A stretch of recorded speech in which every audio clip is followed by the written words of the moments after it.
আসসালামু আলাইকুম সুপ্রিয় শিক্ষার্থীরা। আশা করি তোমরা সবাই ভালো আছো, সুস্থ আছো। ইতিমধ্যে তোমরা ঢাকা বিশ্ববিদ্যালয়, জাহাঙ্গীরনগর বিশ্ববিদ্যালয় পরীক্ষা দিয়েছো এবং খুব শীঘ্রই তোমরা পরীক্ষা দিতে যাচ্ছ চট্টগ্রাম বিশ্ববিদ্যালয়ের ডি ইউনিটে। তো তোমরা জানো চট্টগ্রাম বিশ্ববিদ্যালয়ের ডি ইউনিটে ম্যাথ এবং আইকিউ থেকে কোশ্চেন আসে। তো ম্যাথ এবং আইকিউ থেকে কি টাইপের কোশ্চেন আসে বা বিগত বছরের কোশ্চেন কিভাবে এসেছিল, তারই ধারাবাহিকতায় আজকে স্কুল অফ এক্সেলেন্স তোমাদের সাথে আমরা এসেছি অ্যানালিটিক্যাল এবিলিটি কোশ্চেন বিশ্লেষণ ক্লাসে। তো চলো আমরা শুরু করি দেরি না করে। বিকল্প শব্দ বাছাই করে প্রদত্ত শব্দ যুগলের মধ্যে সদৃশ্য শব্দ যুগল তৈরি করো। তোমরা যদি দেখো যে বিগত বছরে প্রায় 10 মার্কের অ্যানালজি থেকে কোশ্চেন আসছিল যে কোনটা আসলে সদৃশ্য বা কোনটা বিসদৃশ্য, সিমিলারিটি বা ডিসিমিলারিটি থেকে। চল, তো বার্ড, ফেদার, ফিশ। এখন দেখো আমাদের এখানে যে ব্যাপারগুলো থাকে, এখানে আমাদের একটা সিঙ্গেল ক্লোন আর একটা ডাবল ক্লোন। সিঙ্গেল ক্লোন আর ডাবল ক্লোন, সিঙ্গেল ক্লোন এবং ডাবল ক্লোনের ব্যাপারটা হলো আমাদের এই যে যেখানে সিঙ্গেল ক্লোনটা থাকে সেটা বলতে বোঝায় এই বার্ড এবং ফেদারের মধ্যে একটা রিলেশন আছে। ডাবল ক্লোনের যে পরে যেটা থাকবে তার সাথে কোনো একটা ওয়ার্ডের সিমিলার রিলেশনটা থাকবে, এটা তো আমাদের সদৃশ শব্দ যুগলটা বের করতে বলছে। তো বার্ডের সাথে ফেদার, এখন ওয়ার্ড মিনিং খোঁজা ট্রাই করি। ফেদার মানে কি? ফেদার মানে হলো আমাদের পালক। পালক। ওকে, স্কেল, স্কেল বলতে ফিশ মানে তো মাছ। স্কেল বলতে আমরা বুঝি কি, স্কেল মানে হলো আমাদের আইস, মাছের যে আইস থাকে না সে মাছের আইস। টেল মানে হলো আমাদের লেজ। বিক মানে কি ঠোঁট। এবং উইং মানে কি, উইং মানে পাখা। ওকে চলো এবার আমরা ভাবি কি বলছে বার্ডের সাথে ফেদার।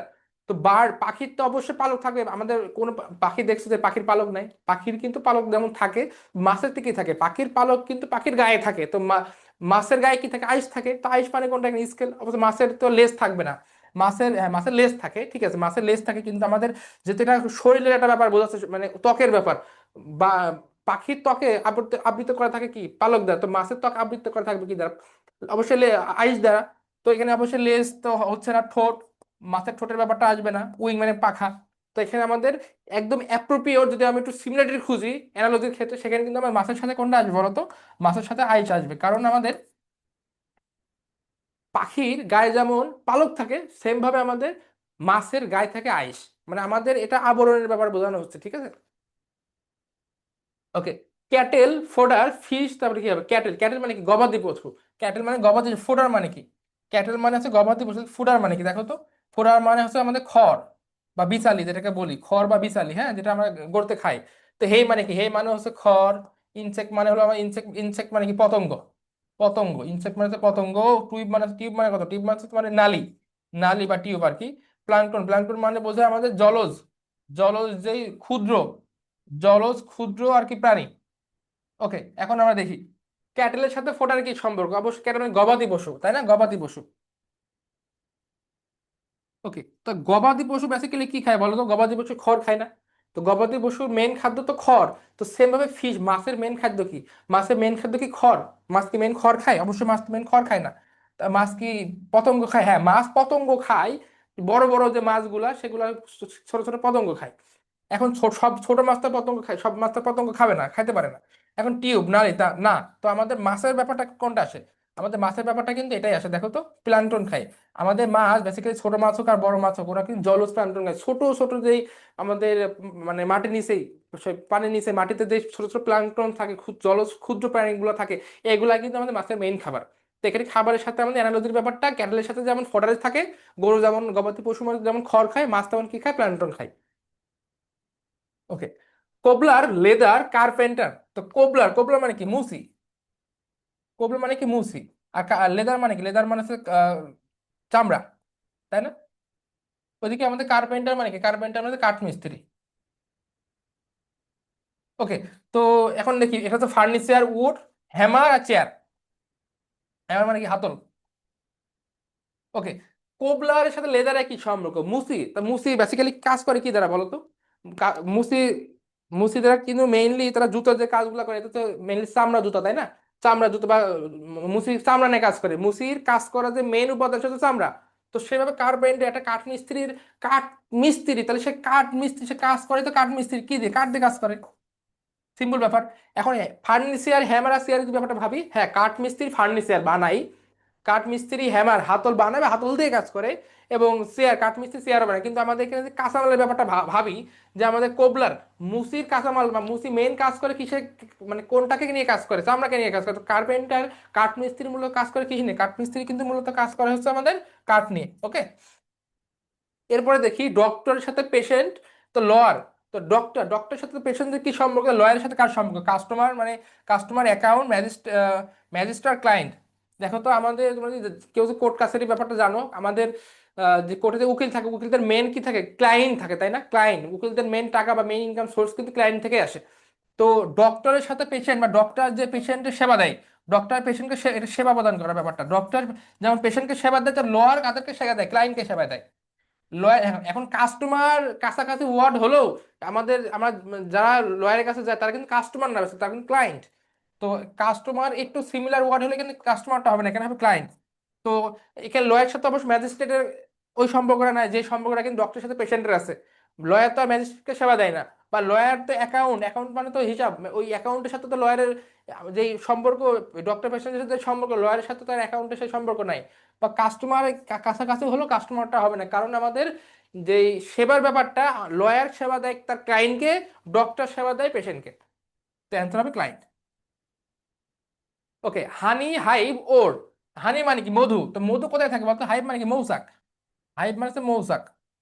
এখন স্টোন মানে কি পাথর, পাউডার মানে তো সেই পাউডার জানো, মিনারেল মানে কি খনিজ। আর ক্লে, ক্লে আমাদের মাটির তিন ধরনের উপাদান থাকে, তার একটা উপাদান হচ্ছে ক্লে, স্যান্ড, স্লে আর ক্লে। মাটির উপাদান তিনটা, একটাকে বলা হয় স্যান্ড, একটাকে বলা হয় সিল্ক, এবং আরেকটাকে বলা হয় ক্লে। এটা হচ্ছে মাটি বা সয়েলের তিনটা উপাদান। ওকে, এখন আমরা দেখি হানি থাকে কোথায়, মৌচাকে, মধু থাকে মৌচাকে, তাহলে আমাদের ওর, ওর মানে কি খনিজ পদার্থ, কোথায় থাকে বলো তো?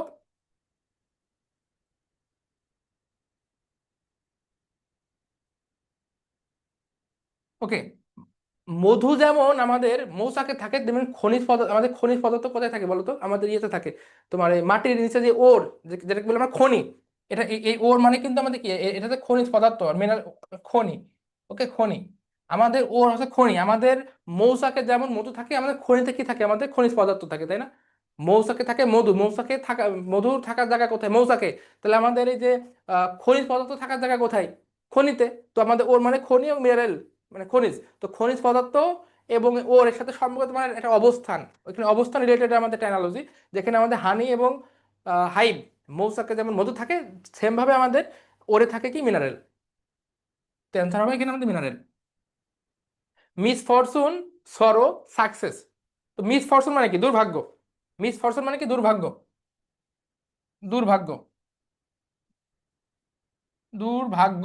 আর সরো মানে কি দুঃখ, জয় মানে কি আনন্দ, টাকা পয়সা, হেলথ মানে স্বাস্থ্য, ফুড মানে হচ্ছে খাবার। এখন যদি আমরা একটু একটু ভাবি সংকট বানানোর জন্য, মিস ফরচুন হচ্ছে দুঃখ, তো দুর্ভাগ্য থাকলে তো তার দুঃখ হবেই। সেম ভাবে তোমার সাকসেস থাকলে তার কি হবে? দুর্ভাগ্য থাকলে যদি দুঃখ হয়, সাকসেস থাকলে কি তার টাকা হবেই? বা সাকসেস থাকলে স্বাস্থ্য হবে, বা সাকসেস ফুড হবে, কোনটা? সাকসেস মানে যে ফুড হবে ব্যাপারটা এমন না। সাকসেস, সাকসেস ধরো তুমি পরীক্ষায় সাকসেসফুল হয়েছো, বা পরীক্ষায় তুমি পাশ করছো, আমার কি তোমার তোমার আনন্দ লাগে না? তো এখানে কিন্তু আমাদের সম্পর্কটা বেসিক্যালি আনন্দের। মিস দুর্ভাগ্য হলে যেমন দুঃখ লাগে, সেভাবে সাকসেস হলে কি লাগে, আনন্দ লাগে। জাস্ট এখানে আমাদের অনুভূতি অ্যানালজি, যে হ্যাঁ আসলে কোনটার ফিলিংসটা কেমন। Drive, licence, breath. Drive, licence, drive মানে কি, ড্রাইভ মানে চালানো, লাইসেন্স তো আমাদের গাড়ি চালানোর জন্য আমাদের কিন্তু অবশ্যই ড্রাইভিং লাইসেন্স লাগে, যদিও বাংলাদেশের ক্ষেত্রে ব্যাপারটা আলাদা। অনেক সময় বিভিন্নভাবে এমতমদের দুর্নীতির মাধ্যমে পার পাওয়া যায়। তো ড্রাইভিং এর জন্য কিন্তু আমাদের লাইসেন্সটা থাকা যেমন বাধ্যতামূলক, তো ব্রেথের সাথে জন্য কি থাকাটা বাধ্যতামূলক, দেখো তো oxygen, atmosphere, windpipe, inhale. Okay, oxygen, দেখুন ইনহেল মানে শ্বাস, ইনহেল মানে তোমার শ্বাস, শ্বাস প্রশ্বাস যেটাকে বলতেছি। উইন্ড পাইপ মানে হচ্ছে তোমার সেই উইন্ড পাইপ মানে যেটাকে বলি আমাদের শ্বাস যন্ত্র, শ্বাসনালী। উইন্ড পাইপ মানে শ্বাসনালী। তারপরে অ্যাটমসফেয়ার মানে তো আবহাওয়া, এবং অক্সিজেন মানে তো অক্সিজেন, যেটাকে আমরা অম্লজানও বলি, অক্সিজেন। এটাকে কিন্তু আমাদের বাংলায় অম্লজান বলি, তাই না? দেখো, ড্রাইভের জন্য লাইসেন্স আমাদের, যদি তোমার ড্রাইভ করতে হয় সেখানে কিন্তু লাইসেন্স থাকাটা বাধ্যতামূলক। সেভাবে তোমার যখন নিঃশ্বাস প্রশ্বাস নিতে হয়, শ্বাস প্রশ্বাস নেওয়ার সময় আমাদের অবশ্যই বাধ্যতামূলক কি অক্সিজেন।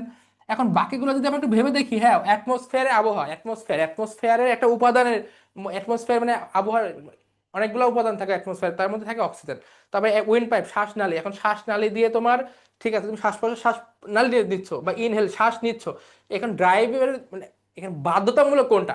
ড্রাইভের জন্য আমাদের চালানোর যেমন লাইসেন্সটা বাধ্যতামূলক, সেভাবে কিন্তু আমাদের শ্বাস প্রশ্বাস নেওয়ার জন্য আমাদের বাধ্যতামূলক কিন্তু এখানে অক্সিজেন। তো এখানে আমাদের অ্যানালজির ক্ষেত্রে অ্যান্সারটা আসবে oxygen. Oxygen burn, carbon dioxide what. দেখো অক্সিজেন বার্ন, আমরা জানি অক্সিজেনের ব্যাপারটা। তো যদি তোমাদের ছোটবেলা দেখবে, এটা হয়তো তোমার বিজ্ঞান এটা প্রমাণ করছো, যে একটা মোমবাতি ছিল, দেন ওটাকে কি করছে গ্লাস দিয়ে ঢেকে দেওয়ার পরে হঠাৎ করে কিছুক্ষণ পর মোমবাতি লিভে গেছে। কেন লিভে যায়? কারণ ওই মোমবাতির মধ্যে কি ছিল না, ছোটকালে পড়ছো অক্সিজেন ছিল না, অক্সিজেন আস্তে আস্তে ফুরাই যায়। তো অক্সিজেনের মানে যদি কোনো জায়গায় অক্সিজেন না থাকে, সেখানে কিন্তু কোনো সময় কোনোভাবেই পুরানো সম্ভব না। আমাদের কোনো কিছু পোড়াইতে হলে কিন্তু অবশ্যই অক্সিজেনটা লাগে। পুরানোর জন্য অক্সিজেনটা বাধ্যতামূলক। কোনো কিছু পোড়ানোর জন্য যেমন অক্সিজেনটা বাধ্যতামূলক, মানে দহন, এটা মানে দহন বিক্রিয়া, বিক্রিয়ার ব্যাপারটা অনেকটা এমন, যে আমার দহন মানে অক্সিজেন দ্বারা বিক্রিয়া করা। কোনো কিছু পোড়ানোর জন্য যেমন অক্সিজেন বাধ্যতামূলক, সেভাবে কোনো কিছু নেভানোর জন্য কিন্তু, আমাদের কোনো কিছু নেভানোর জন্য কার্বন ডাইঅক্সাইড বাধ্যতামূলক। মানে আমাদের বাধ্যতামূলক ব্যাপারটা এমন না, কার্বন ডাইঅক্সাইড দিয়ে আসলে অনেক জিনিস, অধিকাংশ জিনিস নেভানো যায়। আমাদের বিভিন্ন ধরনের আসলে বিস্ফোরক যন্ত্র থাকে, বিস্ফোরক দ্রব্য থাকে, তার মধ্যে কার্বন ডাইঅক্সাইড দিয়েও অনেক বিস্ফোরক দ্রব্যকে নেভানো যায়। তো এখন দেখি আইসোলেট, আইসোলেট মানে কি? আইসোলেট মানে হচ্ছে আলাদা করে রাখা। আইসোলেট মানে হচ্ছে আলাদা করা। ওই যে আইসোলেশন ছিল না কয়দিন আগে 2020 সালে কোভিডের সময়। ফেম, ফেম মানে কি? ফেম মানে তোমার খ্যাতি, খ্যাতি। ফেম মানে খ্যাতি, কিন্তু ফ্লেম কিন্তু ফ্লেম না, কিন্তু ফ্লেম মানে কি? ফ্লেম মানে হলো তোমার শিখা, আগুনের শিখা, ফ্লেম। ওকে। এক্সটিংগুইশ আর এক্সপ্লোড, এক্সপ্লোড মানে এক্সপ্লোশন মানে বিস্ফোরক, বিস্ফোরিত হওয়া, বিস্ফোরক, হ্যাঁ বিস্ফোরিত। আর এক্সটিংগুইশ মানে কি? নেভানো। এখন দেখো তো, আমার অক্সিজেন যদি পোড়াইতে সাহায্য করে, অক্সিজেনের সাথে পোড়ানো যে সম্পর্ক, তাহলে আমাদের নেভানোর জন্য সাহায্য করতেছে কার্বন ডাইঅক্সাইড। সেক্ষেত্রে কিন্তু আমাদের এখানে অ্যান্সারটা কত বলো তো? আমাদের অ্যান্সারটা কিন্তু এক্সটিংগুইশ মানে হচ্ছে তোমার নেভানো। রুলিং কিং, তাহলে লার্নিং কি? রুলিং কিং, এখন দেখো রুল, তো কিং তো রুল করে তাই না, বা আমাদের শাসিত হই কার কাছ থেকে? শাসিত হই তো রাজার কাছ থেকে, তাই না? শাসিত যেমন রাজার কাছ থেকে হই, তেমন আমরা লার্নিং, পড়ালেখা শিখি কার কাছ থেকে? এখানে বুক, হ্যাঁ বুক থেকে আমরা শিখি, স্কুল থেকেও শিখি, স্কলার থেকেও শিখি, টিচার থেকেও শিখি।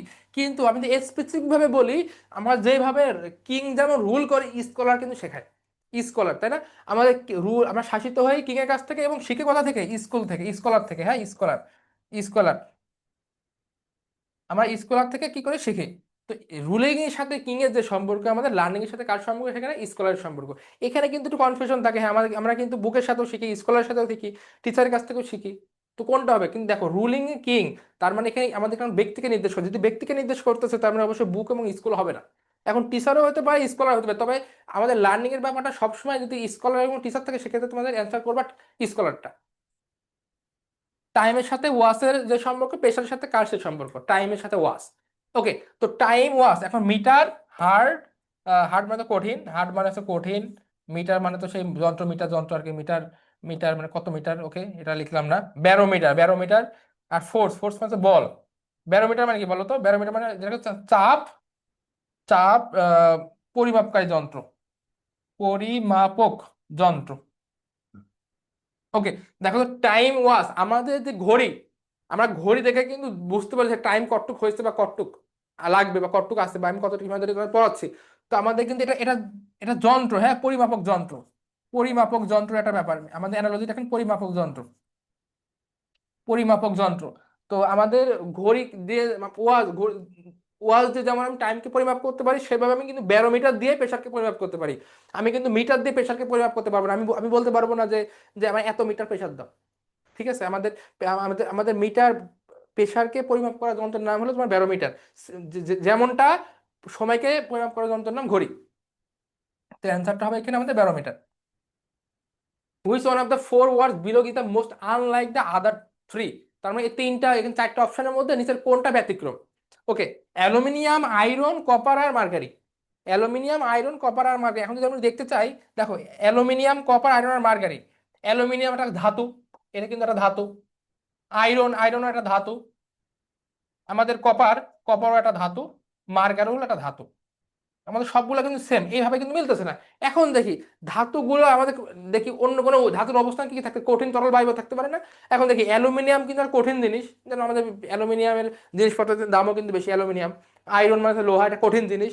কপার, কপার মানে কি আমাদের তামা, সেটা একটা কঠিন জিনিস। কিন্তু মার্কারি, মার্কারিটা কিন্তু আমাদের এই যে আর কি যেটাকে বলি মার্কারি, এটা কিন্তু তরল, এটা তরল, ঠিক আছে। তো যতগুলো এখানে আমাদের আছে আমাদের ধাতু হলেও, আমি কিন্তু দেখবো কি এই তিনটা কি, এই তিনটা হলো আমাদের তরল, এই কঠিন, এই তিনটা আছে কঠিন পদার্থ, এই তিনটা কঠিন পদার্থ, কিন্তু মার্কারি হবে তরল পদার্থ। তো যেহেতু আমাদের আমাদের যে অবস্থানটা, আমাদের যে অবস্থান, প্রথম তিনটা অবস্থান হলো কঠিন অবস্থান, এবং লাস্টটা হলো তোমার মার্কারিটা হলো তরল অবস্থান, যার কারণে এখানে আমাদের ব্যতিক্রম হয় কিন্তু মার্কারি। এখানে তিনটার মধ্যে, চারটার মধ্যে কোনটা ব্যতিক্রম দেখো, স্মাগেল, স্টিল, সিট আর সেল। স্মাগেল মানে কি, স্মাগেল মানে তোমার সেই পাচার করা, পাচার করা। স্টিল মানে চুরি, চিট মানে ধোকা, আর সেল মানে তো তোমার বিক্রি করা, বিক্রয় করা। দেখো তো এই তিনটা আমাদের নেগেটিভ ওয়ার্ড না, নেগেটিভ বা ক্রাইম রিলেটেড ওয়ার্ড না, ক্রাইম রিলেটেড ওয়ার্ড, কিন্তু সেল তো ক্রাইম রিলেটেড ওয়ার্ড না। তো এটা তো দেখে বোঝা যাচ্ছে এটা ব্যতিক্রম, খুবই সহজ। এই জিনিসগুলাই কিন্তু আমাদের মানে এমন অ্যানালজি গুলা কিন্তু গত বছর আসছিল চিটাগাং ইউনিভার্সিটিতে, ডিউটা আসছিল। টোটাল 20টার মধ্যে 10টা ছিল অ্যানালজি রিলেটেড, জাস্ট 10টা। ভাবো যে এইগুলা জাস্ট একটু যদি ভেবে করো, এগুলো রিলেশনটা বানাইতে পারো বা একটু ব্যতিক্রম খুঁজে বের করা ট্রাই করো, এটা কিন্তু 10টা এমসিকিউ করতে তোমাদের যারা আহ, যারা করেছে আর কি, বা তোমাদের করো বা বুঝে করো, দেখো 10টার জন্য 3 মিনিট টাইম লাগে না। 10টার জন্য আসলেও 3 মিনিট টাইম লাগে না, জাস্ট তোমরা দেখবা, হ্যাঁ ঠিক আছে এটা ব্যতিক্রম, ওকে বললা, ভাট করে দিলা। Okay, which one of the four, কোনটা হচ্ছে যে তোমার ব্যতিক্রম? Aeroplane, car, scooter, truck.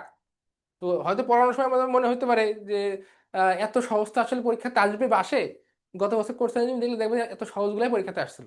Aeroplane, car, scooter, truck. আমি যদি দেখি এরোপ্লেন, উড়োজাহাজ, এটা উড়োজাহাজ, এই যে কার, স্কুটার, ট্রাক, এই তিনটা কিন্তু আমাদের স্থলে চলে, স্থল ভাগে চলে, তাই না? স্থল ভাগে চলে, কিন্তু এটা কিন্তু আমাদের আকাশ পথে চলে।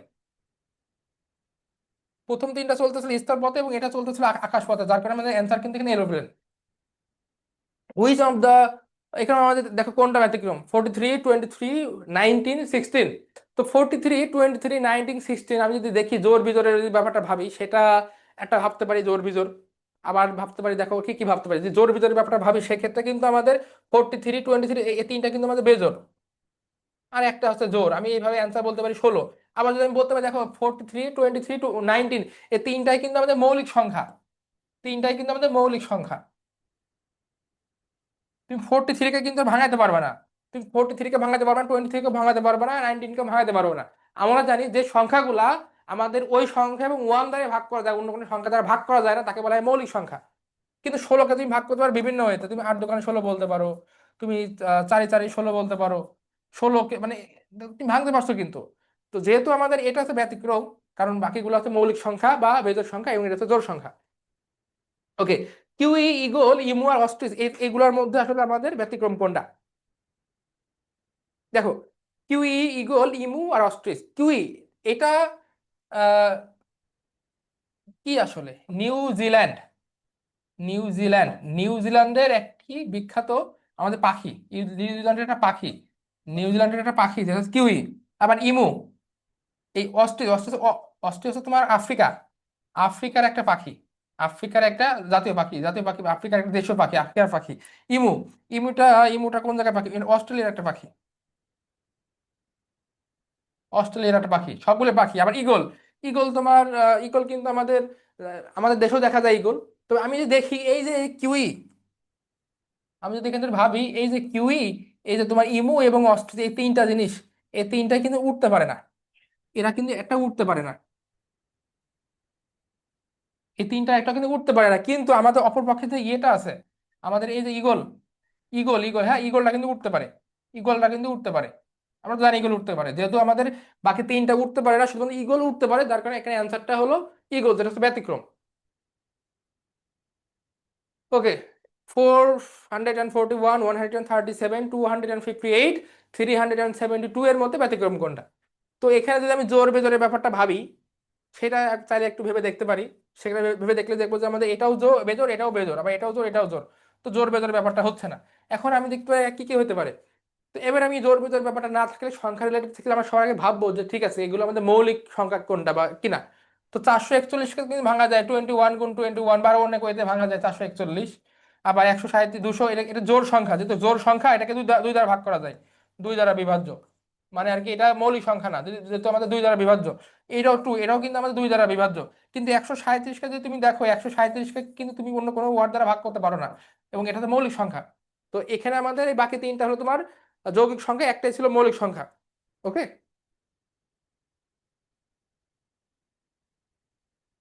আচ্ছা, এরপরটাতে আসি। এই তিনটার মধ্যে কোনটা ব্যতিক্রম? Leukaemia, cataract, diphtheria, leukocyte. এখন এখান থেকে আমি দেখতে চাই leukaemia, leukaemia, cataract, diphtheria, leukocyte. এখন ডিপথেরিয়া মানে কি? ডিপথেরিয়া গলবিল, মানে আমাদের গলার, গলার আর কি, এটা এটা গলবিল বা গলা কেন্দ্রিক আমাদের একটা অসুখ বা রোগ, গলা কেন্দ্রিক রোগ বা ব্যাধি। ঠিক আছে। ক্যাটারাক্ট, ক্যাটারাক্ট বলতে কি বোঝায়? ক্যাটারাক্ট বলতে আমরা বুঝি যে লিউকোমিয়া, আচ্ছা লিউকোমিয়া কি? লিউকোমিয়া বলতে আমরা বুঝি যেখানে আমাদের রক্ত, রক্ত শূন্যতা, ঠিক আছে, আমাদের রক্ত বা রক্ত ক্যান্সার। লিউকোমিয়া হচ্ছে তোমার যখন শ্বেত রক্তকণিকার, এটা যারা সায়েন্সে, যারা মেডিকেলে তোমরা করছো জানো, যে আমাদের যখন শ্বেত রক্তকণিকার পরিমাণ একটা খুব বেশি মাত্রায় বেড়ে যায়, সেক্ষেত্রে কিন্তু আমাদের ক্যান্সারের একটা সম্ভাবনা থাকে। তো লিউকেমিয়া হচ্ছে ক্যান্সার, এটা হচ্ছে আমাদের ক্যান্সার। ক্যাটারাক্ট, ক্যাটারাক্ট বলতে বোঝাই আমাদের দৃষ্টি, আমাদের চোখের একটা সমস্যা, চোখের রোগ। ওকে। আমাদের এই ক্যান্সার, এই যে তিনটা, লিউকোমিয়া, ক্যাটারাক্ট, ডিপথেরিয়া এবং লিউকোসাইট, এই তিনটা দ্বারা কিন্তু আমাদের রোগ বোঝানো হচ্ছে। আমাদের তিনটা দ্বারাই কিন্তু আমাদের রোগ রোগ বোঝানো হচ্ছে, ঠিক আছে। তো কিন্তু এই লিউকোসাইট, লিউকোসাইট বলতে কি? লিউকোসাইট বলতে আমরা যেটা বুঝি সেটা হলো আমাদের শ্বেত রক্তকণিকা, শ্বেত রক্তকণিকা। তো লিউকোসাইট হচ্ছে শ্বেত রক্তকণিকা, এবং উপরে তাই লিউকোমিয়া, ক্যাটারাক্ট, ডিপথেরিয়া, চোখের রোগ মানে কি ছানি আর কি, ছানি, চোখের ছানি, ছানি পড়ে না সেটা। তো আমার লিউকোমিয়া, ক্যাটারাক্ট, ডিপথেরিয়া, এই তিনটা দ্বারা কিন্তু আমাদের একটা ব্যাধি বা রোগের ব্যাপারটা বোঝাচ্ছে। কিন্তু লিউকোসাইট কিন্তু শ্বেত রক্তকণিকা, আমাদের যে তিনটা রক্তের উপাদান থাকে, লোহিত রক্তকণিকা, আরবিসি, শ্বেত রক্তকণিকা, ডাব্লিউবিসি এবং প্লাটিলেট অনুচক্রিকা। এই যে আমাদের সেই লিউকোসাইট মানে শ্বেত রক্তকণিকা, যেটা আমরা ডাব্লিউবিসি বলি, এটা হলো একটা একটা রক্তটা কণিকার নাম। তো বাকি তিনটা হলো আমাদের রোগের নাম। তো অবশ্যই আমাদের এটা ভিন্ন, আমাদের অ্যান্সারটা হলো লিউকোসাইট। তো এর মধ্যে দেখো আলজেরিয়া, মরক্কো, বেনিন আর ভিয়েতনাম। আলজেরিয়া, মরক্কো, বেনিন আর ভিয়েতনাম, এই দেশের দেশের অ্যানালজি যদি ভাবি, এর মধ্যে কোনটা হবে? এখন দেখো Algeria, Morocco, Benin, Algeria, Morocco, Benin, এই তিনটার মধ্যে দেখো আমাদের আফ্রিকান কান্ট্রি কোনটা? আর মানে কান্ট্রি বেস দেখো আসলে কোনটা কোন ধরনের কান্ট্রি। তুমি যদি দেখো আমাদের আলজেরিয়া, মরক্কো, বেনিন, এই তিনটাই কিন্তু আমাদের আফ্রিকান কান্ট্রি, আফ্রিকান মহাদেশীয় কান্ট্রি, আফ্রিকান দেশ। কিন্তু এই যে আমাদের ভিয়েতনাম কিন্তু আমাদের এশিয়ান কান্ট্রি। যেহেতু আমাদের আলজেরিয়া, মরক্কো এবং বেনিন তিনটাই হলো তোমার একই ধরনের, যে হলো তিনটাই হলো আমাদের আফ্রিকান কান্ট্রি, কেবল ভিয়েতনামই হলো আমাদের এশিয়ান কান্ট্রি, যেটা হচ্ছে ব্যতিক্রম। ওকে। তো আমাদের অ্যান্সার হবে ভিয়েতনাম। এরকম ট্রায়াঙ্গেল, রেক্টাঙ্গেল, স্কোয়ার আর সার্কেল, এটার মধ্যে ব্যতিক্রম কোনটা? এখন দেখো ট্রায়াঙ্গেল, রেক্টাঙ্গেল, স্কোয়ার এবং সার্কেল। দেখো তো আমাদের এখানে প্রত্যেকটা জায়গায় কোণ আছে না? প্রত্যেকটা জায়গায় কোণ আছে, বা প্রত্যেকটা বহুভুজ না? কিন্তু আমাদের সার্কেলে কিন্তু এর মধ্যে আমাদের এটা কিন্তু বহুভুজ না। আমাদের উপরে তিনটায় বহুভুজ, উপরে তিনটায় বহুভুজ, কিন্তু সার্কেলটা হলো আমাদের বহুভুজ না, যার কারণে এখানে ব্যতিক্রম হলো সার্কেল। এটা হলো উত্তর। টার, স্নো, ইবনি আর কোয়েল, কয়েল। টার, টার মানে কি? টার মানে আলকাতরা, আলকাতরা। স্নো মানে তো তোমার, স্নো মানে তো ওই যে শুভ্র সাদা যাকে বলি আমি, স্নো, তুষার, স্নো। ইবনি, ইবনি মানে তোমার কাঠ, এক প্রকার কাঠ, যেটা তোমার খুবই কালো কাঠ এবং দামি একটা কাঠ। কোয়েল মানে কি? কয়লা। ওকে। এখন আমি দেখি টার, স্নো, ইবনি আর কোয়েল, এটার মধ্যে ব্যতিক্রম কোনটা? আমি দেখি এই যে আলকাতরা, আলকাতরা রংটা কি কালো না? আলকাতরা রং কিন্তু কালো। তুষার, তুষারের রং তো সাদা। তুষার শুভ্র, আমাদের বাংলাতে পড়ছি তুষার শুভ্র, তুষারের ন্যায় শুভ্র না, শুভ্র শুভ্র, তুষারের ন্যায় শুভ্র। এটা এটা কোন ধরনের? এটা তোমার উপমান, উপমান কর্মধারয় সমাস। ইবনি, ইবনি কালো একটা কাঠ, যে কাঠটা খুবই দামি কাঠ, কিন্তু এটা পুরোপুরি কালো একটা কাঠ, ঠিক আছে। কয়লা, কয়লা, কয়লা তো আমাদের কালো। তো এখন যদি আমি দেখি আমাদের এই যতগুলো অপশন আছে, এই অপশনগুলোর মধ্যে আমাদের শুধুমাত্র স্নো, স্নো এটাই কিন্তু সাদা, বাকি সবগুলো কিন্তু আমাদের কালো, দেখতে কালো বা কালো জাতীয়। এখানে আমাদের ব্যতিক্রম কিন্তু আমাদের স্নো, যেটা হচ্ছে সাদা। ওকে। তো আমাদের টোটাল অ্যানালজি থেকে আমরা 20টা কোশ্চেন দেখা ট্রাই করছি। তো বিভিন্ন ধরনের অ্যানালজি আসতে পারে, এগুলো কমন পাওয়ার পসিবিলিটি আসলেই কম। তবে আমি তোমাদের দেখানোর ট্রাই করেছি যে কি কি ধরনের আসে, বা কিভাবে এইগুলাকে, আমাদের অ্যানালজি গুলা কিভাবে আমাদের মানে ভাবতে হয়, কি কি ওয়েতে ভাবা যায়, আমি ওটা দেখানোর ট্রাই করছি। তো চলো এখন বাকিগুলো আমরা একটু সলভ করি। আমাদের কিন্তু গত বছর ইয়ে থেকেও আসছিল, দেখছো তোমাদের ডিরেকশন, আমাদের দিক, দিক থেকেও কিন্তু গত বছর আমরা কোশ্চেন পেয়েছি। ওকে, চলো আমরা শুরু করি। যখন আমাদের দিকের আইকিউ আসবে, সবার আগে আমরা আমরা নর্থ সাউথ ইস্ট ওয়েস্ট দিয়ে আমরা একটা ইয়ে করে নিব, আমরা একটা ছোট করে মানচিত্রর ইয়ে আঁকাই নিব। এখন দেখো, আমাদের এক ব্যক্তি ভ্রমণের 4 মাইল উত্তর, যেখান থেকে যাত্রা শুরু করবে সেটা আছে এটা, 4 মাইল উত্তরে গেছে। প্রথমে সে কি করছে, প্রথমে সে গেছে এখান থেকে 4 মাইল, এখান থেকে 4 মাইল গেছে উত্তরে, উত্তরে যাওয়ার পরে 12 মাইল গেছে পূর্বে, এই যে পূর্বে সাইডে গেছে কতটুকু, 12 মাইল। তারপরে আবার 12 মাইল গেল কোথায়, উত্তরে, আবার এই উত্তর সাইডে গেছে আবার কত, আবার উত্তর সাইডে গেছে 12 মাইল, 12 মাইল গেছে। ওকে, যাওয়ার পরে সে যাত্রা শুরু স্থান থেকে কত দূরে গেছে, তার মানে যাত্রা শুরু করছে সে কোথায়, যাত্রা যাত্রা শুরু করছিল সে এখান এখান থেকে, লাস্টে গেছে এখানে। এখন এই যে দূরত্বটা, এই দূরত্বটা আসলে তার বের করতে বলছে। ওকে, তাহলে এই দূরত্ব আমি যদি এটাকে ও মনে করি, এটাকে যদি এ মনে করি, এবং এটা যদি বি মনে করি, আমাদের এখানে ও বি এর মানটা বের করতে বলছে, ও বি মানটা আসলে কত, এখানে আসলে আমাদের ও বি এর মানটা বের করতে বলছে। এখন দেখো, আমি যদি একটু ভাবতে চাই যে এই টোটাল এখান থেকে এতটুকু যদি 12, তার মানে এখান থেকে এতটুকু 12, এটা যেহেতু 12 তার মানে এটাও 12, আবার এখান থেকে এতটুকু ছিল 12, এখান থেকে এতটুকু ছিল 4, তার মানে হলো এটা মানে কত, 12 - 4, তার মানে এটা হচ্ছে 8। টোটালটা ছিল এখান থেকে এতটুকু 12 মিটার গেছিল, আমি এখান থেকে 4 মিটার গেছিল, তো এটা 4 মানে হচ্ছে এটাও 4, সরি এটা 4 মানে হলো টোটালটা গেছিল 12, এটা হচ্ছে 4, যদি এটা 4 তার মানে কিন্তু আমাদের আহ প্রথমে গেছিল 4 মিটার, 4 মিটার যাওয়ার পর সেখানে গেছিল, এখান থেকে 12 মিটার গেছে। আচ্ছা, এটা একটু দেখি, তো 12 থেকে 4 বের করলে একটা 64, 144, না ঠিক আছে। আচ্ছা, এখন আমাদের ওবি এর মানটা বের করতে বলছে, ওবি মান কত, ওবি স্কোয়ার। তো আমি আমি যদি এটা যদি পিথাগোরাসের সূত্র আকারে ভাবি, পিথাগোরাসের সূত্র আকারে ভাবি, Obi square is equal two, Obi square is equal two, আমি ও এ স্কোয়ার ইজ ইকুয়াল টু বলতে পারি ও square plus plus A B square. ওকে, তো এখন আমাদের ও এর মান কত, ও এর মান কত আমাদের 12, ও এর মান হচ্ছে 12 স্কোয়ার, আর এ বির মান কত, এ বির মান এখান থেকে দেখো, আমাদের এখান থেকে এতটুকু 4, এখান থেকে এতটুকু হলো 4, এখান থেকে এতটুকু 12, তার মানে আমাদের 12 + 4, এটা কিন্তু 16 হবে। এখানে কিন্তু আমাদের আসলে মানটা আসবে কত, এখানে আমাদের মানটা আসবে 16। কারণ আমাদের বিয়োগ করা দরকার, আমাদের টোটাল মানটা দরকার হচ্ছে, আমাদের মানটা দরকার তো টোটাল, এতটুকু এতটুকু 4, তার মানে হলো এতটুকু 4, এতটুকু 4 এবং এতটুকু 12, তো টোটালটা কত, 16 মিটার। ওকে, তো 12 স্কোয়ার প্লাস 16 স্কোয়ার, তো 12 কে করলে 144, আর 16 কে করলে কত হয়, 15 × 225, 296। তো এখন 256, সরি 256, 16 কে স্কোয়ার করে 256। এখন এটা ও বি স্কোয়ার, তো O B square is equal to কত, তাহলে 400 আসে। এখন আমাদের তো ও বি স্কোয়ার, আমাদের স্কোয়ার মানটা দরকার, আমি শুধু ও বি এর মানটা দরকার, তো √400, √400 মান কত, 20কে স্কোয়ার করলে হয় 400, বা 400কে রুট ওভার করলে কত হয়, 400কে রুট ওভার করলে কিন্তু আমাদের হয় 20। আমাদের এখানে অ্যান্সার হলো 20। আমাদের গত বছর কিন্তু আমাদের এইভাবে ইয়ে একটা একটা ডিরেকশন রিলেটেড আইকিউ কিন্তু এসেছিল, তো এবারও আসতে পারে, এবং এগুলো কিন্তু খুবই গুরুত্বপূর্ণ আইকিউ। ওকে, তানিয়া প্রথমে 12 কিলোমিটার উত্তরে গেল, পরে 12 কিলোমিটার পশ্চিমে গেল, তারপর 6 কিলোমিটার দক্ষিণে যায়, যাত্রাস্থল থেকে লাস্টে দূরত্ব কত, তো যেটা বললাম সবার আগে উত্তর দক্ষিণ পূর্ব পশ্চিম শর্ট করি, উত্তর দক্ষিণ পূর্ব পশ্চিম। এখন প্রথমে কি করছে, তানিয়া প্রথমে 12 কিলোমিটার গেছে উত্তরে, এই উত্তরে গেছিল প্রথমে 12 কিলোমিটার, প্রথমে 12 কিলোমিটার গেছে উত্তরে, উত্তরে যাওয়ার পরে যে ঘটনা ঘটছে, পরে 12 কিলোমিটার গেছে পশ্চিমে, এই যে পশ্চিম সাইডে গেছে, এখানে গেছে 12 কিলোমিটার পশ্চিমে গেছে। তারপরে 6 কিলোমিটার দক্ষিণ, মানে দক্ষিণ সাইড এই যে নিচের দিকে, এখান থেকে এতটুকু গেছে 6 কিলোমিটার। এখন যাত্রা স্থান থেকে সেই স্থানের দূরত্ব কত, তার মানে হলো যাত্রা স্থান কোনটা, যাত্রা স্থান তো ছিল এইটা, এখন আছে এইখানে, তাই এখন এই দূরত্বটা বের করতে বলছে। এখন দেখো তো, আমি যদি ভাবি এইটা, এখান থেকে এতটুকু 12, তার মানে কি এখান থেকে এতটুকু 12, আবার টোটালটা ছিল এটা এটা 6, তার মানে এটাও 6, আর এটা ছিল টোটাল 12, তার মানে এটা 6 6 6 12। এখন আমাদের বের করতে বলতে এতটুকু দূরত্ব, তো এটা আমি সেম ভাবে বলতে পারি, এটা পিথাগোরাসের সূত্র অনুযায়ী এটা অতিভুজ, অতিভুজ সমান মানে কি লম্ব স্কয়ার যোগ ভূমি স্কয়ার, কিছুক্ষণ আগে যেটা দেখলাম আগের ম্যাথটার মতন। তো লম্ব মানে এটা তোমার 12 স্কোয়ার, আর এটা কত, 6 স্কোয়ার, এবং এটাকে কি করবো আমরা, রুট করবো।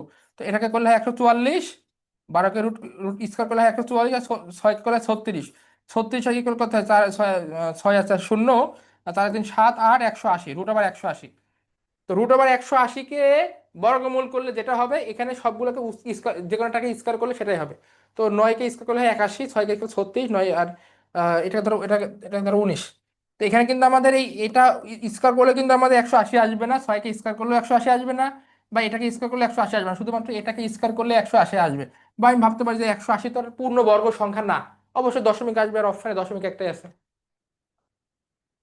ওকে, আয়নাতে দেখা গেল ঘড়িতে 9টা 30 বাজে, প্রতিবিম্বে কত সময় তো এই যে যখন ঘড়ির ম্যাথ গুলো আসবে এবং প্রতিবিম্ব 9টা 30, 9টা 30, তার মানে এটা তোমার 12, 3, 6, 9, যখন 9টা 30 তখন যদি আমি দেখাইতে চাই এই যে 9টা 30, তো আমাদের এখানে থাকবে আমাদের সে মিনিটের কাটা, আর ঘন্টার কাটা কিন্তু মোটামুটি একটু সরে যাবে, তাই না? ঘন্টা কাটাটা একটু সরে যাবে, এটা হচ্ছে ঘন্টা কাটা। এখন এই মধ্যবর্তী কোণটা বের করতে বলছে। ও আচ্ছা, মধ্যবর্তী কোণ বের করতে বলে নাই। এই যে আমার এটা এটা আর কি দেখা যাচ্ছে, হ্যাঁ এটা আমাদের দেখা যাচ্ছে। এখন এইটা যদি আমার আয়নাতে দেখানো হয়, আমরা জানি আয়নাতে এই আঙুলটা এদিকে চলে যায়, বা এই আঙুলটা আয়নাতে এদিকে দেখাবে, উল্টা দেখা যায়। এখন এইটা যদি তুমি ঘড়িতে দেখো, মানে এই ঘড়িটা দেয়াল ঘড়ি তুমি আয়নাতে রাখো, তোমাকে কয়টা দেখা যাবে? তো অবশ্যই আয়নাতে তো আর 9টা 30 দেখা যাবে না, অবশ্যই ব্যতিক্রম কোনো সময় দেখা যাবে। এই ক্ষেত্রে আমরা জানি এটা খুবই সহজে আমরা এটা ভাবতে পারি। এই ক্ষেত্রে আমরা যেটা করব, আয়নাতে ঘড়ি প্রতিবিম্ব দেখার জন্য 11:60 থেকে যেটা দেওয়া থাকবে না বিয়োগ করে দিব।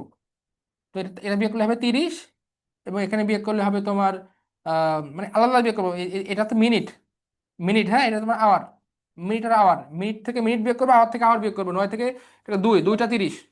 তো আমি যে 9টা 30 তোমার 9 আর 3, 9 আর 2, 9, 10, 11, ওকে 9 আর 2, 11, 9টা 30 আমাদের কিন্তু ঘড়িতে দেখাবে সেটা 2টা 30, হ্যাঁ 9টা 30 আমাদের কিন্তু সেটা ঘড়িতে 2টা 30 দেখাবে, ঠিক আছে? মানে যদি আয়নায় দেখানো হয়। ওকে, এরপরটা দেখি আমার 3টা 30 মিনিট তখন প্রতিবিম্ব করে দেখাবে। তো সেম ভাবে 11:60 থেকে বিয়োগ করব 3টা 30, তার মানে এখানে থাকবে 30, এবং এখানে থাকবে কত, 8, তো 8টা 30। ওকে, ওকে, খুবই গুরুত্বপূর্ণ একটা কোশ্চেন। 30 লিটার পরিমাণ মিশ্রণে অ্যাসিড ও পানির অনুপাত 7:3। মিশ্রণটিতে কি পরিমাণ পানি মিশ্রিত করলে এখন আমাদের অ্যাসিড ও পানির অনুপাত দাঁড়াবে 3:7?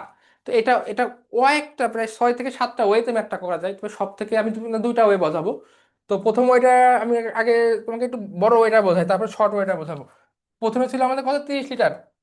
তো আমরা এক্ষেত্রে জানি যদি আমরা এক্সাক্ট মান বের করতে হয়, যদি আমাদের এই মিশ্রণ দেওয়া আছে একটা 30 লিটারের, এর মধ্যে পানি দেওয়া আছে এবং অ্যাসিড দেওয়া আছে, আমি যদি পানির মানটা বের করতে চাই, কিসের মান, পানি, শুধু যদি পানির মানটা বের করতে চাই, পানি সমান সমান কি বলতে পারি, অনুপাতের যোগফল, 7 আর 3 যোগফল আছে 10, উপরে আমাদের কত অ্যাসিড, পানি, পানির জন্য কত, 3, উপরে থাকবে উপর থাকবে সেই এক্সাক্ট যেই যার মানটা বের করতে সেটা, এবং গুণ টোটাল মান। তো 3, 9, তো 9 আছে পানি, অ্যাসিড কতটুকু আছে এই ক্ষেত্রে, অ্যাসিড আছে হলো আমাদের সেম ভাবে আমাদের নিচে অনুপাতের যোগফল, অ্যাসিড আছে কত, অ্যাসিডের পরিমাণ কত এখানে 7, 7 × 30, তার মানে এখন কাটাকাটি করলে এখানে হয় 21। দেখো 21 আর 9কে যোগ করলে কিন্তু আমাদের 30ই হচ্ছে। এখন এটা প্রথম অবস্থায় যে 7:3 অনুপাত, এই 7:3-এর মধ্যে আমাদের পানি আছে 9 এবং অ্যাসিড আছে 21। এখন বলতেছে কি পরিমাণ মিশ্রিত করবো, কি পানি, কি পরিমাণ এখানে কি মিশ্রিত করা লাগবে, দেখো তো আমাদের কিন্তু মিশ্রিত করা লাগবে পানি, এখানে কিন্তু পানি মিশ্রিত করা লাগবে, বলে অ্যাসিড ও পানির অনুপাত 3:7 হবে। তার মানে এই পরবর্তীতে আমাদের এই 3:7, এই 3:7-এর মধ্যে আমাদের কিন্তু পানি মিশ্রিত করব, পানি মিশ্রিত করব, হ্যাঁ আমাদের অ্যাসিড এবং পানি দেওয়া আছে, এবং আমি এখন মিশ্রিত করবো পানি, তার মানে অ্যাসিড ও পানির অনুপাত, এই পানিটা মিশ্রিত করব, তার মানে এই যে অ্যাসিড, এই অ্যাসিড কি, অ্যাসিড যা ছিল তাই থাকবে। অ্যাসিড এখানে কত আছে বলো তো, অ্যাসিড আছে 21, এই 21, 21 সমান সমান কি থাকবে, এই 3 থাকবে। অ্যাসিড কিন্তু আমাদের যা ছিল তাই থাকবে, অ্যাসিডের পরিমাণ, কিন্তু ওটা মিশ্রিত করবো পানি। তো এখানে যদি আমি এটা অনুপাতে সাধারণ রাশি এক্স মনে করে নিই, 3x আর 7x, তার মানে এখানে 3x সমান সমান কত, 21, তার মানে এখানে এক্স এর মান বের করতে পারি 7। এটা যদি তোমার এটা তো 3x, আর এখানে এটার জন্য আমি বলতে পারি তাহলে কি, এটার জন্য আমি বলতে পারি 3x, এবং পরবর্তী এটার জন্য বলতে পারি 7x। এই 3x যেটা আমাদের অ্যাসিডের পরিমাণ চেঞ্জ হয় না, অ্যাসিড তো মেশানো হচ্ছে না, মেশানো হচ্ছে পানি, তো 3x সমান সমান কত আসলে 21, তো এখান থেকে x এর মান বের করতে পারি 7। আর এই 7x মানে কত তাহলে এখানে, তাহলে সেম ভাবে আমি এখান থেকে সেই 7x এর মান যদি বের করতে চাই, তাহলে 7x সমান সমান 7 গুণ x এর মান বের করলাম কত, 7, 49। তো এই যে পরবর্তীতে আমার 3:7-এর মধ্যে আসলে আমাদের পানির পরিমাণ যা ছিল তো তাই, আমার অ্যাসিডের পরিমাণ তো যা ছিল তাই 21, কিন্তু পানির পরিমাণ এখন কত, 49, কিন্তু আগে ছিল কত, আগে কিন্তু পানির পরিমাণ ছিল কত বলতো, আগে ছিল পানির পরিমাণ কত, 9, আর এখন হচ্ছে কত, 49, তার মধ্যে আগে ছিল 9, এখন হচ্ছে 49, আমি পানি মিশ্রিত করছি কত বলতো, 40। এখন এটা একটু ঝামেলা লাগতে পারে, একটু ঝামেলা বলতে একটু কঠিন লাগতে পারে। এটা খুব সহজে এক লাইনে যদি এক লাইনে যদি আমরা বুঝতে একটা সহজে এক লাইনে যদি আমরা বুঝতে চাই সেটাও সম্ভব। সেটার জন্য আমি কি দেখো, আমরা ভাবতে পারি কি, যে সেই ক্ষেত্রে আমরা যেটা মনে করতে পারি, যে অনুপাতের অনুপাতের অন্তর বা অনুপাতের বিয়োগফল গুণ মোট পরিমাণ, আর নিচে তোমার স- ছোট অনুপাত, ছোট অনুপাত। ওকে, তো অনুপাতের অন্ত, এখন অনুপাত ছিল একটা 7, একটা ছিল 3, তো 7 আর 3-এর বিয়োগফল কত, 7 - 3, আর ছোট সংখ্যা কত, 3, আর মোট পরিমাণ কত, মোট পরিমাণ ছিল আমাদের 30, 30 তাই না, তাহলে 30। 10, আর 7 থেকে বিকল্প 4, 4 × 10, তার মানে 40। ওকে, আমরা তাহলে এই এটা হচ্ছে সুপার শর্টকাট, এটা হ্যাঁ, সুপার শর্টকাট, সুপার শর্টকাট। তোমরা যেটা খুশি ইউজ করতে পারো, যে আমাদের যা অল্প সময়ের মধ্যে সঠিক অ্যান্সারটা বের করলেই হচ্ছে। 3, 7, 4, 14, 5, 21, 6 ধারার অষ্টম পদটি কত হবে? তো এই ক্ষেত্রে যদি আমি জানতে চাই, দেখো, তো আমি যদি এক্ষেত্রে আমি সবার আগে আমরা এখানে অনেকটা মানে কয়েকটা হতে করি, আমরা দেখি যোগ বিয়োগের মিল আছে কিনা, পর পর মিল আছে কিনা। এখন দেখো তো, 3, 4, 5, 6, ওকে, একটা একটা ডিস্টেন্স পর কিন্তু আমাদের সংখ্যাগুলো জাস্ট একটা করে বাড়তেছে। আবার 7, 14, 21, মানে কি 7 দুগুণ 7, 7, 7 দুগুণ 14, 3, 7, 21, তাহলে অবশ্যই 4, 4, 7 কত? 7 × 4, 4, 7, 28 হবে। এই এই ধরনের আমাদের ধারা রিলেটেড গুলা গত বছর যদি আসে নাই, তবে যখন তখন দিয়ে দিতেই পারে, ঠিক আছে। আমাদের কিন্তু চট্টগ্রামে কিন্তু গত বছরের কোর্স অ্যানালাইসিস করে আমরা দেখবো, আমাদের কিন্তু বীজগণিত থেকে কোনো ম্যাথ দেয় নাই, যা দিছে পাটিগণিত থেকে দিছে, জ্যামিতি থেকে আসছে, বা অধিকাংশ ম্যাথ যেটা দিছে আইকিউ থেকে দিছে, অধিকাংশই। টোটাল 20টার মধ্যে মনে হয় 14টাই ছিল পুরোপুরি আইকিউ।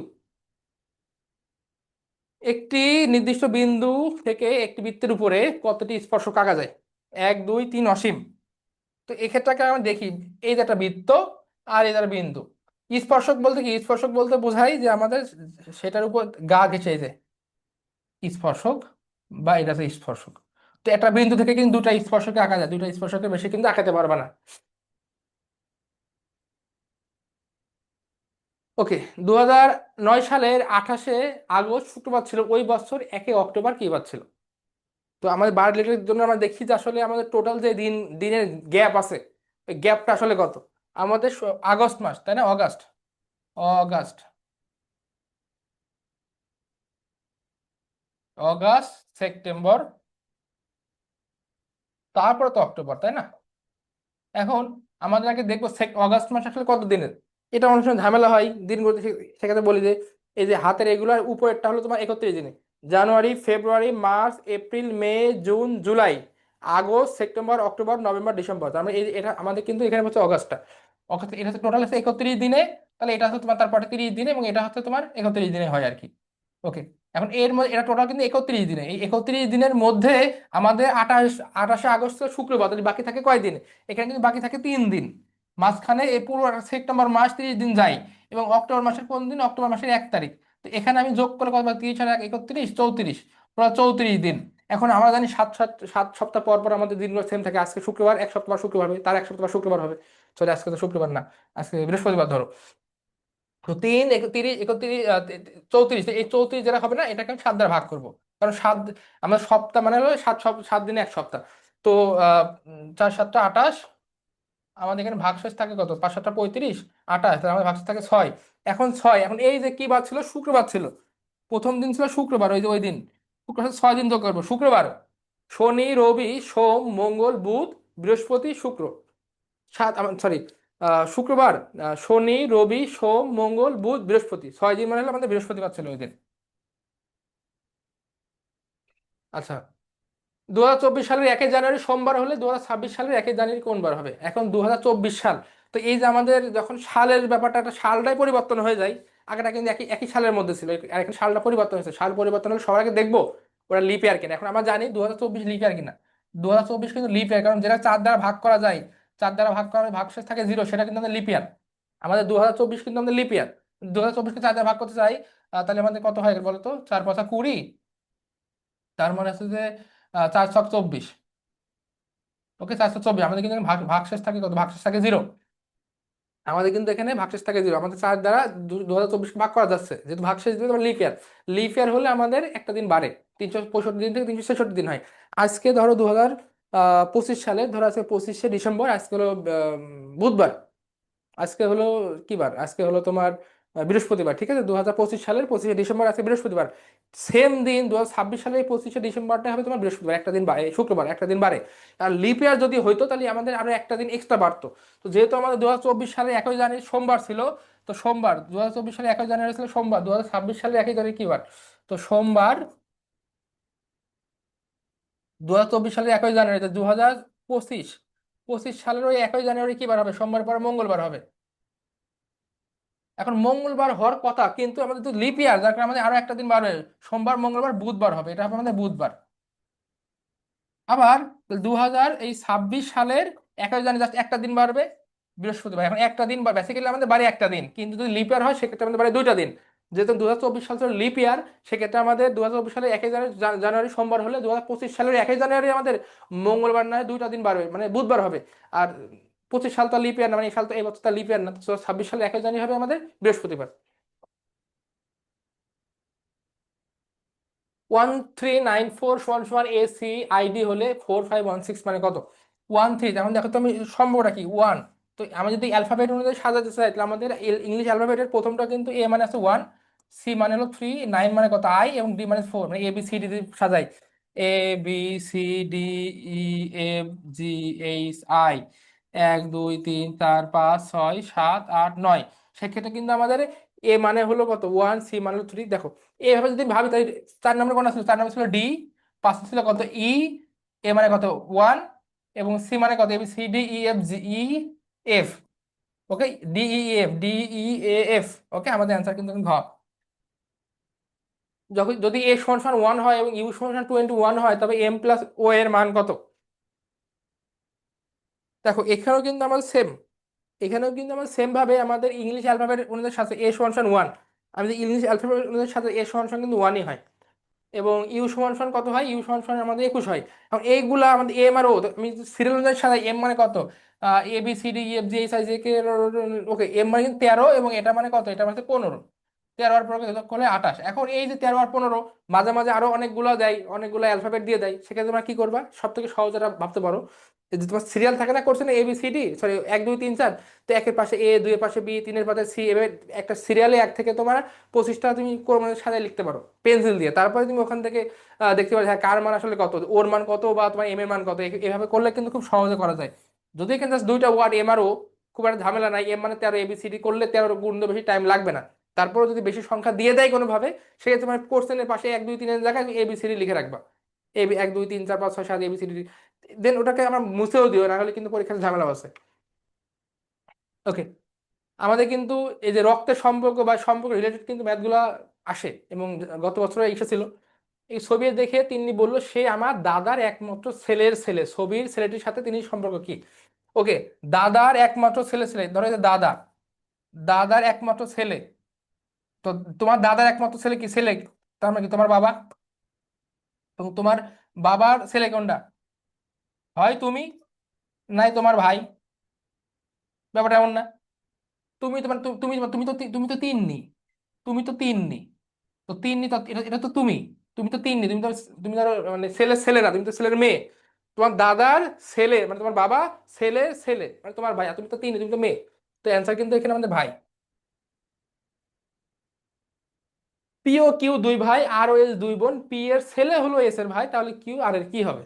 ওকে, তো এই ক্ষেত্রে আমি দেখি আমাদের কাছে পি ও কিউ দুই ভাই, এই যে পি এবং এই কিউ দুই ভাই, ভাইকে আমি পজিটিভ দ্বারা প্রকাশ করলাম। আর ও এস দুই বোন, এটাকে ধরো লিখলাম আর, এবং এটাকে ধরো লিখলাম এস। এটা হচ্ছে যেহেতু মেয়ে, আমি এটাকে নেগেটিভ ধরলাম, মানে চিহ্ন দ্বারা নেগেটিভ পজিটিভ বলতে আমি বোঝাতে চাচ্ছি এখানে যে আসলে চিহ্নিত করার জন্য এটা ছেলে এবং এটা মেয়ে। পি এর ছেলে হলো এস এর ভাই, এই যে পি এর ছেলে মানে এর লোয়ার জেনারেশন, পি এর ছেলে, পি এর ছেলে, ছেলে কি হবে? এস এর ভাই, এই যে এস এর ভাই, এস এর ভাই, তার মানে আমি যদি আমি বলতে পারি, এই দেখো আমাদের এই আহ, এরা দুইজন যেহেতু তোমার বোন, এবং এই এই দুজন বোন, এবং এই এর ভাই হলো তোমার পি এর ছেলে, তার মানে এই এরা তিনজন, এরা তিনজন কিন্তু আসলে ভাই বোন। এরা তিনজন আসলে কি ভাই বোন। এই ভাই বোনের মা, এই ভাই বোনের বাবা কোনটা? পি। এই ভাই বোনের বাবা হলো পি, এবং বাবার ভাই কি হবে? চাচা হবে। ওকে, আমাদের কিন্তু এই ধরনের সম্পর্ক রিলেটেড আইকিউ গুলো কিন্তু আসে। প্রতিযোগিতা সবসময় কি থাকে? টপিক, এক্সামিনেশন, পার্টি আর পার্টিসিপেন্ট। প্রতিযোগিতা মানে হলো সেখানে প্রতিযোগী থাকতে হবে সবার আগে, নাহলে তো প্রতিযোগিতা হবে না। তো টপিকে থাকে এক্সামিনেশন, মানে প্রতিযোগিতার পরে একটা পরীক্ষা হয়, ঠিক আছে। প্রতিযোগিতার পরে জিতলে পার্টি টাটু হবে, সেটাও ঠিক আছে, কিন্তু প্রতিযোগিতার মেইন ফ্যাক্টর কি বলতো? প্রতিযোগী থাকতে হবে। তার মানে কি থাকতে হবে? পার্টিসিপেন্ট থাকতে হবে প্রতিযোগিতায়। A bird does not always have wing, eye, feet আর নেস্ট। এখন একটা পাখির মানে এটা কি না থাকলেও হয়? পাখির কি উইং মানে পাখা, পাখা না থাকলেও হয়, চোখ না থাকলেও হয়, ফিট পা না থাকলে হয় না বাসা না থাকলে হয়? এখন কোন একটা পাখি আছে না যার বাসাই নাই, তো পাখির যে বাসা থাকাই লাগবে, এখন সে তো খাঁচাতেও থাকতে পারে, বা সে তোমার মানে নির্দিষ্ট বাসা না বিভিন্ন জায়গায় উড়ে যাইতে থাকতে পারে। আমাদের কিন্তু পাখি কিন্তু অবশ্যই তার পাখা থাকবে, অবশ্যই তার চোখ থাকবে, অবশ্যই তার পা থাকবে। পাখির কিন্তু আমাদের নেস্ট মানে পাখির বাসাটা না থাকলেও হয়, এটা ম্যান্ডেটরি না, এটা থাকতে পারে। না থাকলেও তো পাখি বেঁচে থাকতে পারে, তাই না? এরপরে দেখো, একজন পার্টিতে একটি একটি পার্টিতে একজন ব্যক্তি, তার স্ত্রী, তাদের পুত্র ও তাদের স্ত্রী এবং প্রত্যেক পুত্রের 4জন করে সন্তান ছিল। পার্টিতে মোট কতজন মানুষ ছিল? তো এই ধরনের কোশ্চেন গুলা একটু কনফিউশন লেগে যায় আমাদের। দেখো, একটি পার্টিতে একজন ব্যক্তি ও তার স্ত্রী, আমি যদি একটু প্রকাশ করি, ধরো প্রথমে ছিল একজন ব্যক্তি, তো একটা পার্টিতে প্রথমে ছিল একজন ব্যক্তি ও তার স্ত্রী, আমি দুটা গোলা দ্বারা প্রকাশ করলাম। প্রথমে ছিল একজন ব্যক্তি এবং তার স্ত্রী, এখন বলছে তাদের দুই পুত্র, মানে এই দুইজনার, এই যে দুইজন, এই দুইজনের যে পুত্র, এই দুইজনে তাদের দুই পুত্র, তাদের দুই স্ত্রী। ধরো এখানে একটা, এখন এদের পুত্র পুত্র ধরো এখানে একটা পুত্র, এখানে একটা পুত্র, এই পুত্র আবার কি আছে, পুত্র তাদের স্ত্রী, এই পুত্রটা স্ত্রী আছে, এই পুত্রটা স্ত্রী আছে, গেল। এখন বলতেছে তাদের স্ত্রী এবং প্রত্যেক পুত্র 4জন করে সন্তান, তার মানে প্রত্যেক পুত্রই 4জন করে সন্তান। তার মানে হলো এটার এটার একটা, দুইটা, তিনটা, 4টা সন্তান, এটারও 4টা সন্তান। এখন পুত্র সন্তান বা পুত্র বধূ সন্তান তো একই ব্যাপার, তাই না? এখন দেখো তো, আমি যদি আমি একটু কাউন্ট ডাউন করে ট্রাই করি, দেখো তো।